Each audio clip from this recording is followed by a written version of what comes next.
The broadcast is now starting. All attendees are in listen-only mode. Good morning, everyone. Welcome to this morning's webinar, Introduction to the Environmental Protection Agency's SBIR program. I'm Rebecca Todd, your moderator this morning, and I work as Innovation Specialist for the Arkansas Small Business and Technology Development Center. We are a taxpayer-funded organization that provides confidential one-on-one consulting, training, and market research services for entrepreneurs and established businesses across the state. We have been working in Arkansas for over 40 years now, and we have 10 regional offices that allow us to serve companies where they're at. We actually have one more office slated to open a little bit later this year. And most of our regions have at least one university-based center. Through our center's competitively awarded federal and state technology grants, the ASBTDC is able to offer continued outreach through events like this webinar, where we can share information about the SBIR STTR program for statewide and national audiences. We help entrepreneurs with every step of preparing and submitting SBIR proposal applications, as well as state-level applications for supplemental technology commercialization funds. During our last FAST project year, we supported 122 clients, helped with 39 SBIR STTR proposal submissions, and helped clients win 14 total awards. And to date, our clients have won over 70 SBIR STTR awards across participating agencies, including EPA. Through our industry database subscriptions, we are able to locate market data to help our technology clients prepare key sections of their SBIR proposals, including the commercialization plan.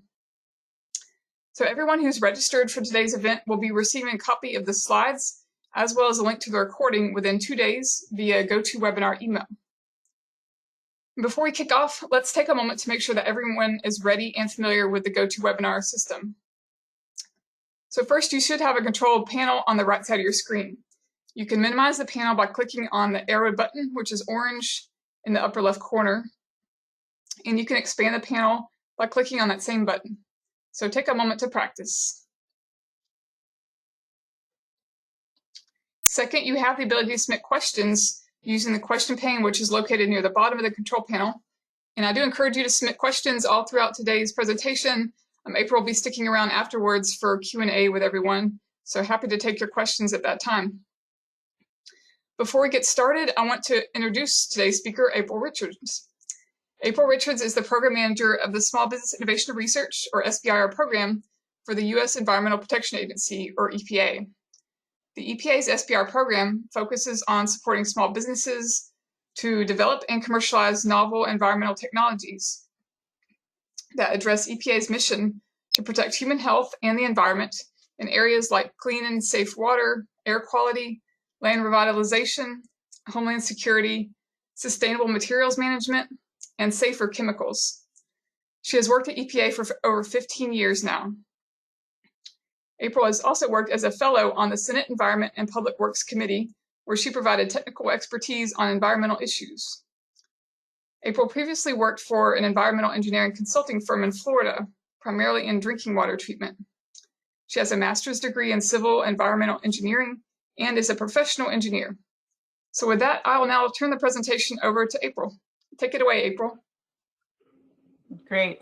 Thank you so much, Rebecca. We really appreciate you hosting us. We are one of the smaller SBIR agencies, but we really welcome the opportunity to do outreach to the state. So thank you so much for hosting us. Thank you. So let's see, I have my face nice and big in my screen right now. Okay, so thanks again. I'm April Richards. I am the Program Manager for EPA's SBIR program. And this is great timing for this webinar because we literally just released our topics. And so I have a lot of good information to share with you today. And I'll just start with a little context on the larger SBIR program. It's entirely possible that you all already know this, but I just like to, I'm an engineer, so I like to give context. But you know, the program is designed, it's a set-aside program to really engage small businesses to solve some of the federal government's R&D issues. A lot of the R&D budget goes to academics, and so this is a way to get a little bit of that money going to innovative, nimble, small businesses like yourself. The focus of the program is obviously commercialization. That makes it different than other R&D programs. We really want the technologies to be used for someone to want to buy them, and for you to be successful as a business. As far as the set aside goes, we get 3.2% of our extramural R&D budget dedicated to SBIR. And across the federal government, that's a lot of money right now. That's like $3.2 billion. So there's a lot of money across the agencies in this program. And so it's, you know, if it works for your company, it's a really great opportunity to get some government funding.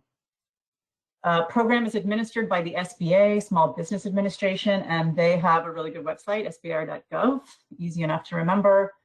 All the projects that have been funded through the program, open solicitations. There's a lot of state resources. There's tutorials about submitting proposals. So lots of resources there if you need some help navigating the program.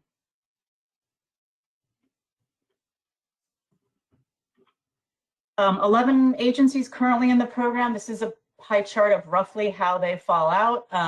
Defense and Health and Human Services are the real big players with $1 billion each. Energy, NASA, and NSF in the $100 million range, and then the rest of us battling it out for that last slice of pie. So just for a little context. So EPA, like Rebecca mentioned, our mission is to protect human health and the environment. I think it's a really powerful, short and sweet mission. And so each agency gets to use the program to help advance their mission. So we are looking for technologies in that space that will help us protect human health and the environment. And so to save the planet, we are looking at a budget annually right now of about $5 million. So again, that does make us one of the smaller programs. My message to small businesses is, though, we tailor our topics, we make them fairly specific and targeted. And we really do that in an effort to make sure that if you do have a responsive proposal, then you have a reasonably good chance of getting funded. So that's really why we kind of limit and focus our topics. We do the program in a phased approach, just like other agencies. So phase 1 is proof of concept. That's $100,000 for 6 months. The philosophy there is kind of like, you know, plant a lot of seeds, a lot of good ideas, see which ones grow. And if you are successful in phase 1, then you are eligible to submit a proposal for phase 2. And that's really sort of the meat of the project. Excuse me, $400,000 for us for 2 years, and to really get that technology moved towards commercialization. We also have what's called a commercialization option. Some other agencies kind of call it like a phase 2B.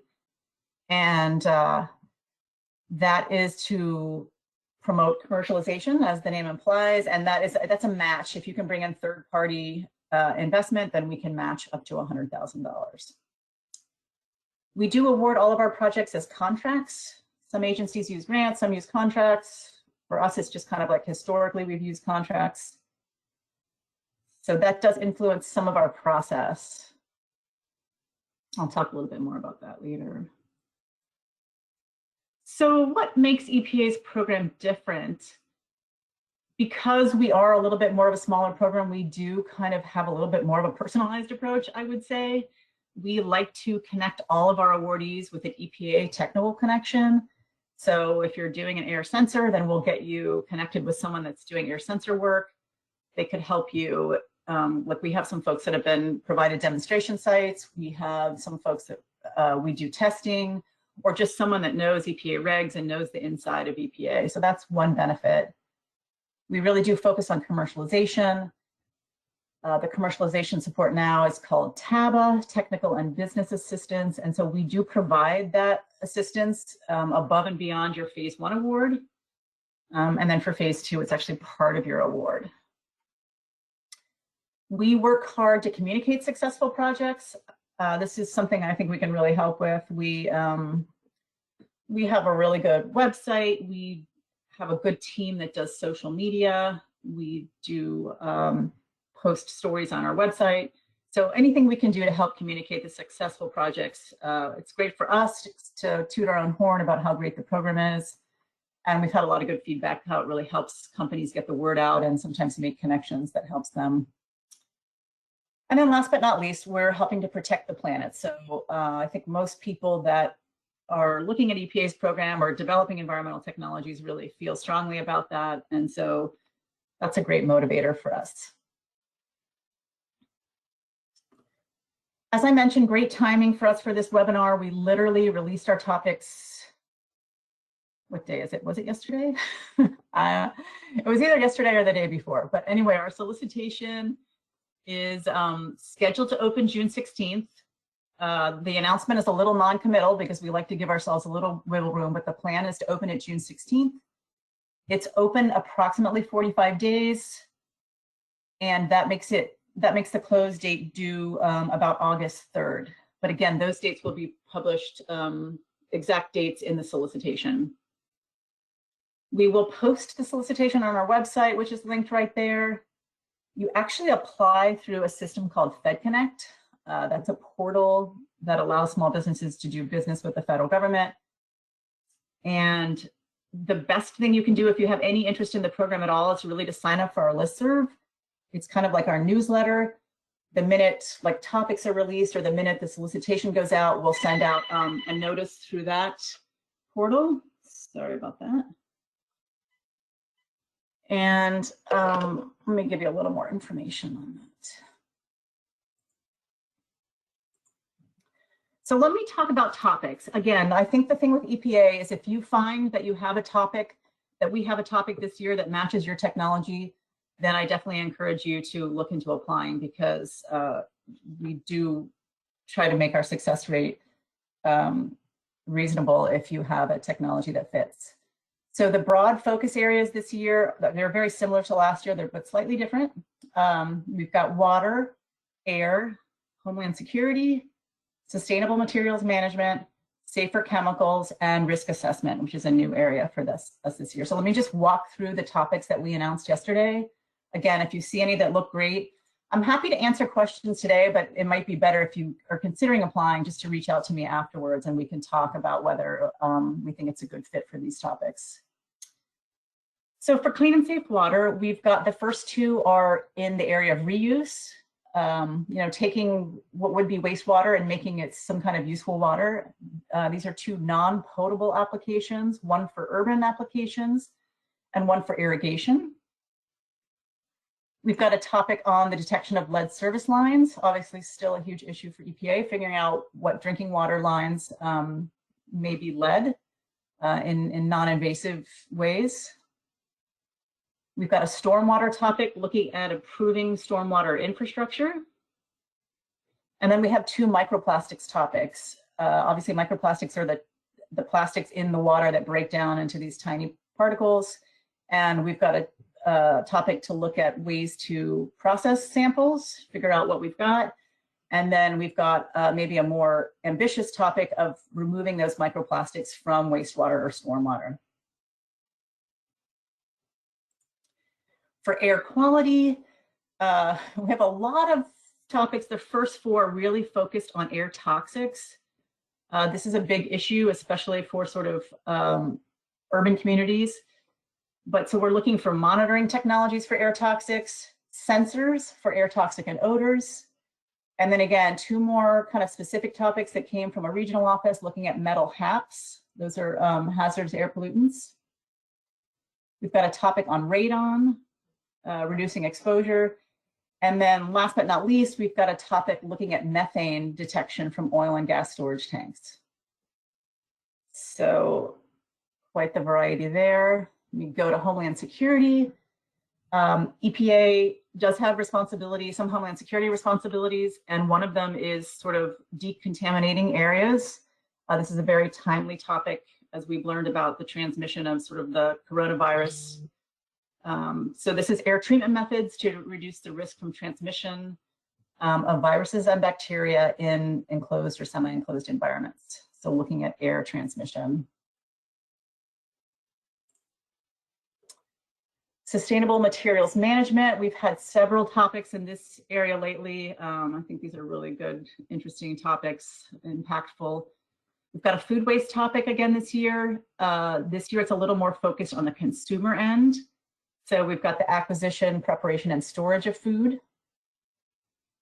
We have a recycling topic. This is exactly the same as last year, looking at technologies that will help improve the recycling system. This is a broad topic.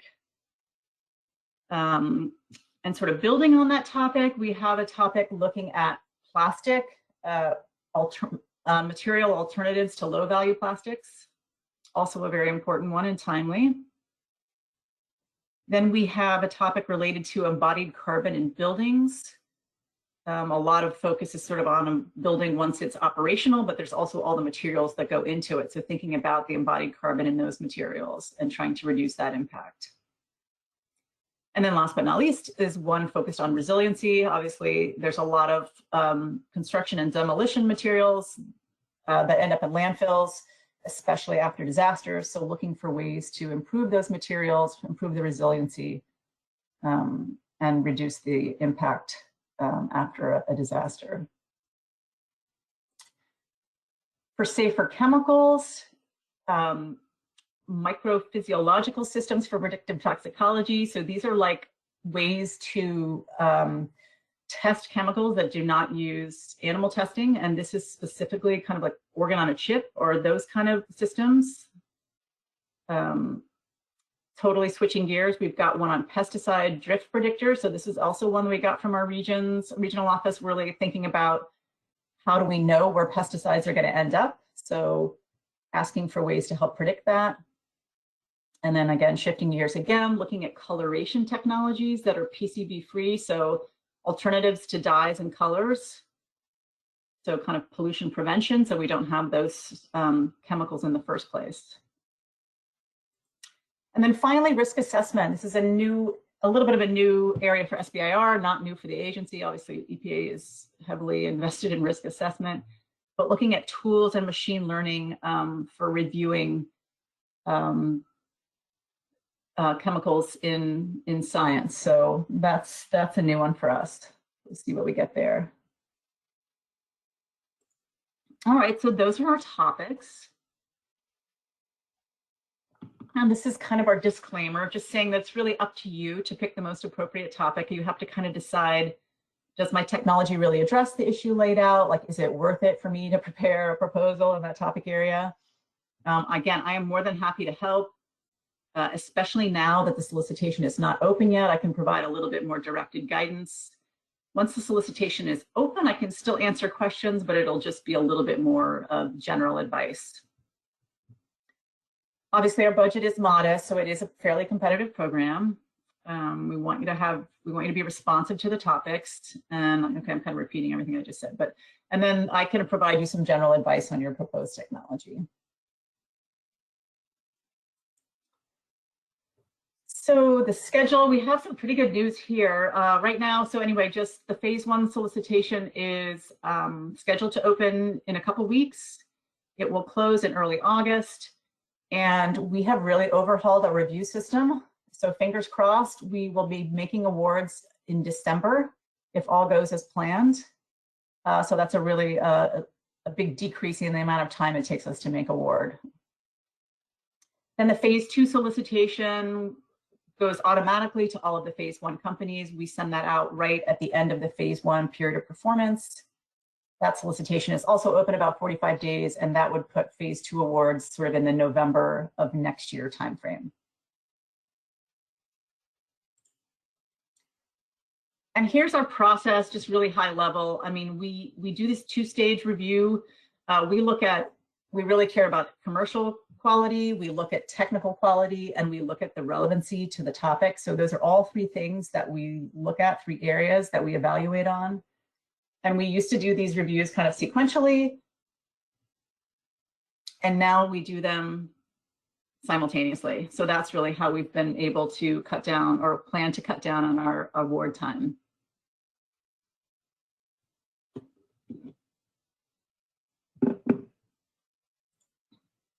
And this is the evaluation criteria that we use kind of generally.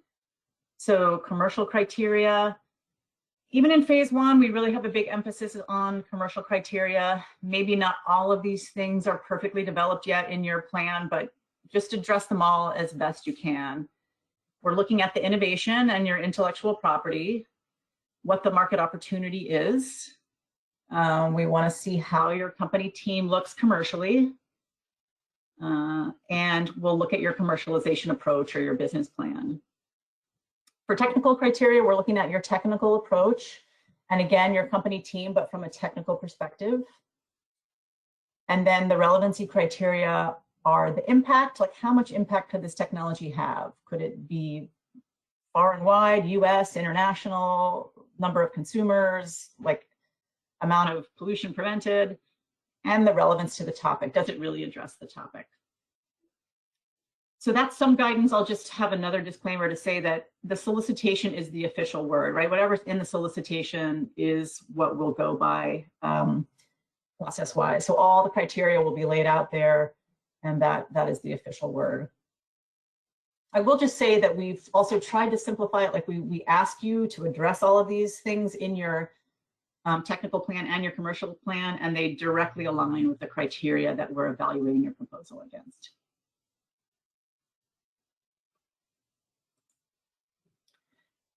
And now for a little bit more of the nitty-gritty, we do use FedConnect, I mentioned. It is not the most fabulous system, but it's not bad. It's really just a portal. You'll be basically uploading a PDF in this portal, and we will be receiving the PDF, and we'll know who submitted it and what time. You do have to register for this. It's not a difficult registration, but it is just one more thing you have to do. So just make sure that if you do think you're gonna submit, that you get this done early enough. And because we're the government, we've got 4 registrations that you have to have. And these are the registrations that you need for EPA. I don't think they're any different than another agency that is doing contracts, but so DUNS, I'm sure, hopefully most of you have a DUNS number. SBA company registry, so any company applying for SBIR needs to register here. Again, this is the SBA, Small Business Administration site. You just go there. Again, I think it's a fairly easy registration, but just one more thing that you need to do before you can apply. And then for us and other agencies, but you have to show proof that you've registered, and you can either do this, you'll get a little number once you register, you can either just put that number in your proposal, or also they'll give you like a page, like a verification, and you can just attach that page to your proposal. But just make sure you've done that ahead of time. And then kind of a bigger one for contracting is the SAM system. This one, you have to renew annually. This one takes a while. Again, if you're going to do business with the federal government, though, this is one that you kind of need to get done. So please, please start this one early. And then again, unique to EPA is FedConnect, one more registration. That's just the way we receive proposals. Again, we award contracts, so this is the system that our contracting office uses. So that's the 4 that you've got to get teed up. And this is new, but we've had a lot of interest on fraud, waste, and abuse in the program, and there has been some, no doubt. So I'm just telling you, don't commit fraud, waste, and abuse. And if you do suspect it, you are welcome to call our hotline, email our hotline, and there's our contact. And now I'll do just a little commercial break for some other agencies that fund environmental work. Again, I hope maybe there's some topics on my list that you all feel like, hey, I could address that. That would be great. We would love to have a proposal from you. But if it doesn't match and you still want to help save the planet, I'd just like to mention that National Science Foundation has a very broad umbrella of topics, and they fund a lot of environmental work. NIEHS has a program focused specifically on like site cleanup and monitoring. So if you're doing some kind of remediation work, you might find a home there. Energy does a lot with renewables. USDA agriculture does a lot with water quality, soils, aquaculture. Again, a lot of overlap with some of our environmental areas. And then NOAA. They do a lot of monitoring, modeling, climate. So that could be just another place to have a look.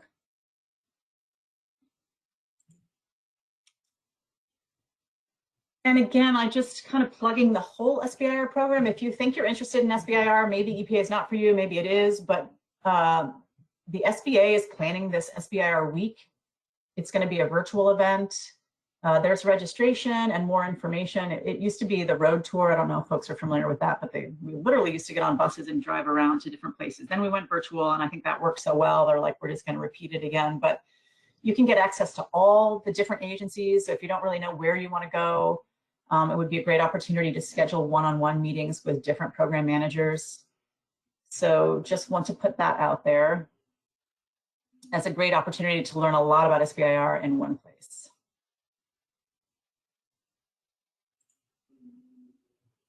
So let me wrap up a little bit to just give you some take-home messages from the EPA. We'd love for you to submit, but we really need your technology to fit the specified area. The solicitation is long. It is long, I feel for you. But if you do decide to apply, please read it carefully. We just hate to lose a proposal for some little thing that gets you kicked out, either timing or a page too long or something like that. Please read it carefully. Start your registrations early. Again, the SBIR program is great. It's non-dilutive funding. It's not a loan. We want you to be successful, but it is the government, so there are some registrations that we need you to take care of to be eligible. Develop a strong, readable proposal.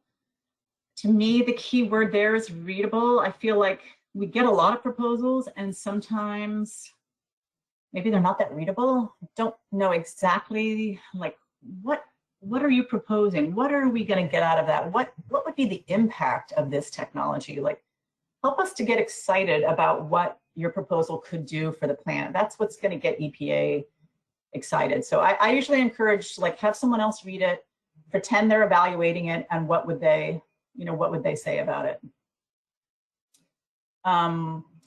We are very process oriented, so if we have criteria there, please address those criteria. Again, I think sometimes you'll like address a criteria and it'll be a home run. Oh my gosh, we've got the best business plan ever. We're going to get 100% on that. But we're working on building our team, or we're working on our IP. So that might not be as strong, but make sure you address it because you'll get some credit for that criteria. So just imagine, again, the government very process oriented and checking off the box that you've addressed everything that we've asked for. And of course, do not wait until the last minute. Like, literally, if your proposal is 2 minutes late, it's late, and the contracting officer will not accept it. So please, I would suggest you submit it early, but we still get like probably 100% of our proposals, or 80% on the last day. But please save yourself some heartache and submit it early if you can. And of course, thank you for helping us protect the planet. We appreciate it. We need your bright, nimble minds helping us solve the many issues that we have. Let me see how I'm doing on time. I'll just do a couple success stories. I like to highlight the things that we've funded. ASAT is a great company. They're in Oregon, and they've developed a clean burning stove for heating and cooking and electricity generation. You know, stoves can have huge air quality impacts, especially indoor air quality. And this is a solution to that problem. This company has formed a partnership with Gates and has a lot of worldwide traction on this. They've got products in over 30 countries, Africa and China. They just recently won the Tibbetts Award for success in the SBIR program. So this is an exciting one. Good commercial success, good international commercial success. They do have some domestic applications as well, but probably primarily international.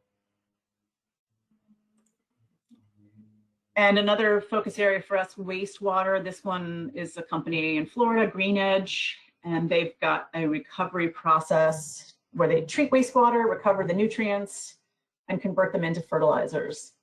We love this as EPA because they're taking what would be a waste product and making it a commodity. They sell the fertilizer nationally and internationally, and they've had a lot of success with golf courses, which of course in Florida would be a big deal. And they've done well during the pandemic. They actually expanded their operations. They've got a new manufacturing facility and have done some hiring. So that's exciting to hear. So just a couple of examples to show you some of the things that EPA cares about. So that's really it. There's my email right there, April Richards. Maggie Dietrich is my wonderful student contractor. If for any reason you can't get me, she can handle all things SBIR. There's our website. There's the listserv. Again, if you think you have any interest in the program, I strongly encourage you to sign up there. That'll give you the important information that we want to share about the program. The program overview is just a trifold. That's a nice kind of pretty pamphlet that we used to print out in the good old days when we did things in person. But it does provide a good overview if you're interested. And then there's the SBA's website, sbir.gov, for information on the government-wide program. So Rebecca, I think that is it from me.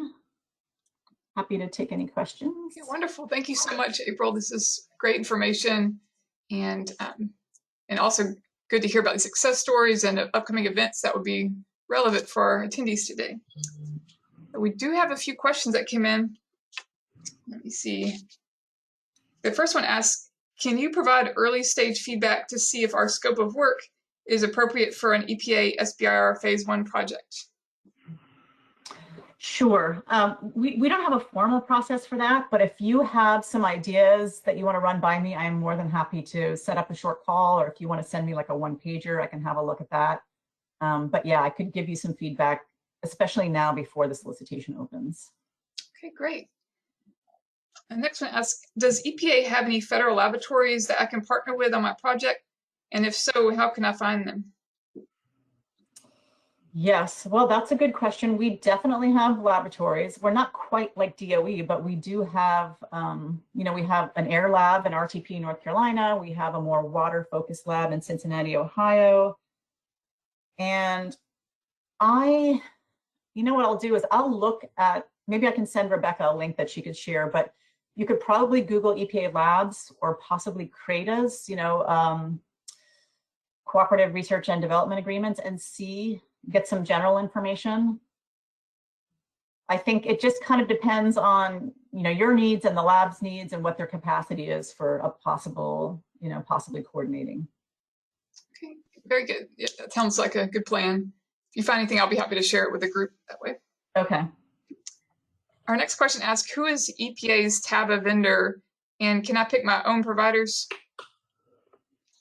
Sure. So EPA has implemented TABA. We have a vendor for Phase 1, and that is Foresight, and we're providing $6,500 worth of TABA support from them for Phase 1, and we're not allowing other vendors. We just have a small program, so sometimes it's hard for us to really allow a lot of flexibility. Foresight is offering a menu of services, so you can pick from a bunch of different things that they offer for Phase 1, so I hope that you could find something helpful with them. For Phase 2, we actually raised the value of our Phase 2 award, and you're allowed to take your TABA out of that Phase 2, and you can use any vendor you want or a combination of vendors. You just have to kind of let us know in your proposal and let us know in your monthly reports how that process is going. Okay, perfect. Thank you. Mm-hmm. Our next question is related to that. Can I work on TABA and SBIR Phase 1 research goals at the same time? Definitely. We would like you to work towards the goals you set out in your Phase 1 proposal. And then again, our TABA support contractor will reach out to you. They'll set up times to talk. They'll give you some questionnaires. They'll really facilitate the process of the TABA support. So it is in addition to your Phase 1 tasks, but hopefully it's very beneficial and gets you ready for Phase 2 and beyond. Okay, great. And the next one asks, is the technical or commercial content weighed more heavily in Phase 1 program? Yeah, no, good question. Again, we have shifted our review criteria around the last few years, again, to try to streamline our process and get awards made faster. Those weights are listed explicitly in the solicitation, but literally it's going to be, for Phase 1, it's 1/3 commercial, 1/3 technical, and 1/3 impact. So that's the way it's weighted, and it's really weighted the same in Phase 2.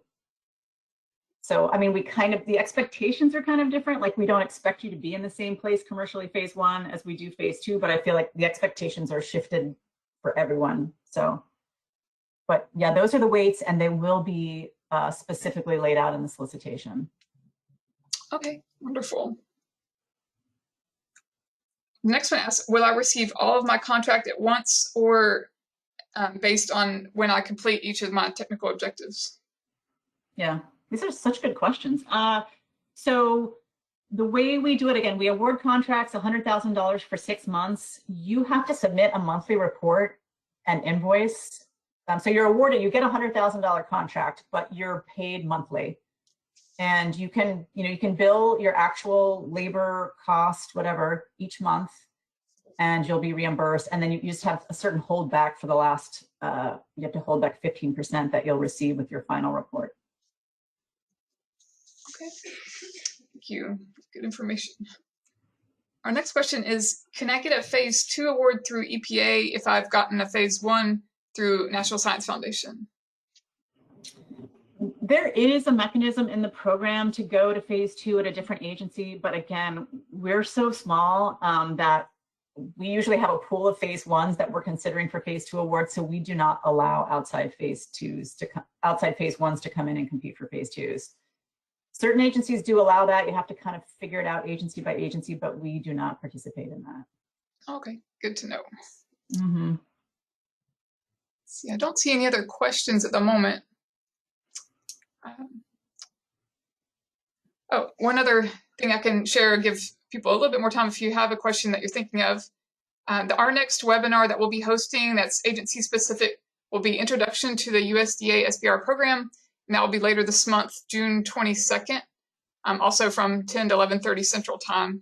So I'll be sending a link to that in your follow-up email, and you feel free to join us for that one. That'll be led by Belinda Kaufman of the USDA SBIR program.